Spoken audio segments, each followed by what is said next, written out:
शेतकरी मित्रांनो, झाडांना बोर्ड पेस्ट कशा प्रकारे लावायचं ते आज आपण इथं बघणार आहे.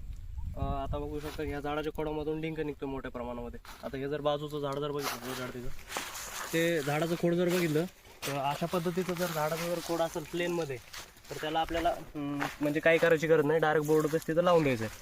परंतु हे अशा प्रकारचे जे झाड आहेत, तर याला कशा प्रकारे बोर्ड पेस्ट लावायचं ते आज आपण इथं बघणार आहे. तर आपण इथं बघू शकता की याच्यातून मोठ्या प्रमाणामध्ये डिंक निघलेला आहे झाडाच्या खोडामधून. तर सर्वप्रथम आपल्याला काय करायचं आहे, हा जो डिंक आहे ना, एका चाकूच्या साहाय्याने व्यवस्थित काढून घ्यायचा आहे.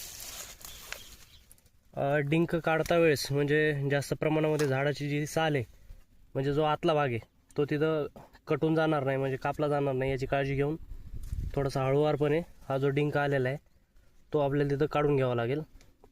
नाहीतर असं जर आपण जर डायरेक्ट जर लावून दिलं बोर्ड पेस्ट, तर तुम्ही आधी बघू शकता की इथं आधी बोर्ड पेस्ट लावलेलं आहे, परंतु जास्त प्रमाणामध्ये जर डिंक निघत असेल तिथं आपल्याला एक वेळेस बोर्ड पेस्ट लावून त्याचं लवकर नियंत्रण तिथं होणार नाही.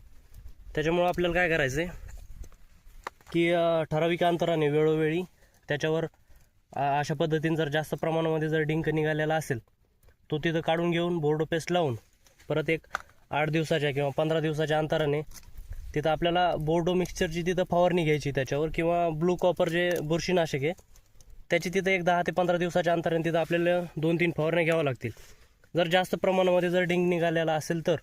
आणि जर जसं मी तुम्हाला पहिलं झाड दाखवलं ज्याचं की खोड प्लेन होतं, अशा पद्धतीचं जर झाड असेल तर तिथं आपल्याला कुठल्याही प्रकारचं म्हणजे परत फवारणी वगैरे जास्त घेण्याची गरज लागणार नाही, कारण थोडं नियंत्रण होऊन जाणार आहे.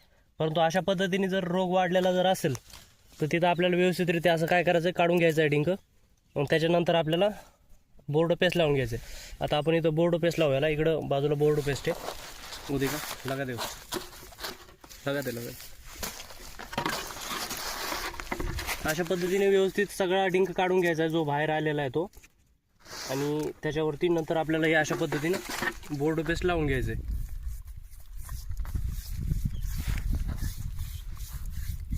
पूर्ण चांगलं सगळीकडे बसेल अशा पद्धतीने, आणि ज्या समजा ज्या चिरा वगैरे पडलेले आहेत खोडाला त्याच्यावर व्यवस्थितरित्या सगळीकडे व्यवस्थित लावून घ्यायचे.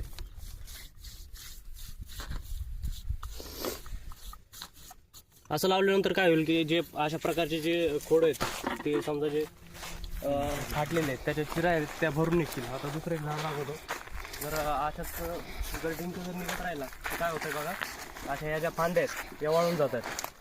आता जर झाडाला जर मोठ्या प्रमाणामध्ये, आधीच मी व्हिडिओ बनवला होता डिंक रोगाविषयी, त्यामध्ये सांगितलं होतं की झाडाला जर जास्त प्रमाणामध्ये जर ताण बसला तर काय होतं की अशा पद्धतीमध्ये डिंक जास्त प्रमाणामध्ये निघायला चालू होतो आणि फांद्या देखील वाळून जातात. तर आता इथं तुम्ही उदाहरण बघू शकता, ही जी फांदी आहे हे बघा, इथून डिंक निघला, इथून डिंक निघला आहे, अशा पद्धतीमध्ये डिंक निघून वाळून गेलेलं आहे. इथं खोडामधून देखील डिंक निघलं आहे. असे एक जास्त डिंक निघलेले 4-5 झाडं होते, ह्याच्या आधी आपण बोर्ड पेस्ट लावलं होतं, परंतु हे जे 4-5 जे झाडं होते त्याच्यामधून जास्त प्रमाणामध्ये डिंक निघत असल्यामुळं आपल्याला तिथं परत लावावं लागतं आहे.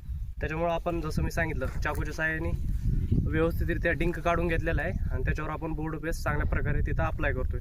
पलीकडे बघू शकता त्या झाडाला, ज्या झाडात आपण डिंक काढला होता त्याला व्यवस्थितरित्या अशा पद्धतीने चांगल्या प्रकारे ते बोर्ड पेस्ट लावून घेतलेले. असं जर व्यवस्थित जर केलं आपण तर तिथं आपला जे डिंक्या रोग आहे त्याचं व्यवस्थितरित्या नियंत्रण तिथं होऊन जाणार आहे.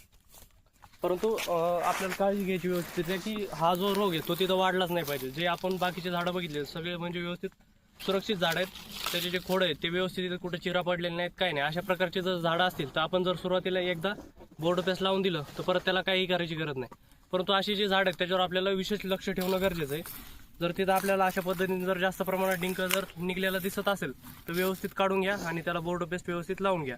आणि लावल्याच्या नंतर देखील जर थोड्याफार प्रमाणामध्ये काही ठिकाणी परत त्याच्यावरती डिंक दिसू शकतो, असं जर दिसला की लगेच त्याला 8 दिवसाच्या किंवा 15 दिवसाच्या अंतराने त्याच्यावर बोर्ड मिक्सचरची फवारणी घ्या, किंवा ब्लू कॉपर जे बुरशीनाशक आहे त्याची तिथं फवारणी घ्यायची आपल्याला. अशा पद्धतीने जर जास्त प्रमाणामध्ये जर डिंक निघालेला असेल तर 1-2 वेळा आपण त्याच्यावरती ट्रीटमेंट करून ते झाड आहे तिथं व्यवस्थित होऊन जाईल.